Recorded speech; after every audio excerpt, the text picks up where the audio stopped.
السلام علیکم، خوش آمدید۔ اگر آپ کو کسی سوال کا جواب آتا ہے تو 10 سیکنڈ میں کمنٹ کر کے ضرور بتائیں، ورنہ میں تو بتا ہی دوں گا۔ سوال: حضرت اسرائیل علیہ السلام کے ذمہ کون سا کام ہے؟ روح قبض کرنے کا۔ سوال: حضرت اسرافیل کے ذمہ کون سا کام ہے؟ سور پھونکنے کا۔ سوال: حضرت جبرائیل علیہ السلام کے ذمہ کون سا کام ہے؟ وحی لانے کا۔ سوال: اللہ تعالیٰ نے کس آسمانی کتاب کی ذمہ داری خود لی ہے؟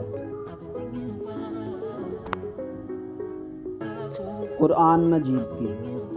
سوال: قرآن مجید میں کتنے انبیاء کا نام مذکور ہے؟ 26۔ اگر آپ کو ہماری یہ ویڈیو پسند آئی ہے تو اسے لائک اور شیئر ضرور کریں۔ اللہ حافظ۔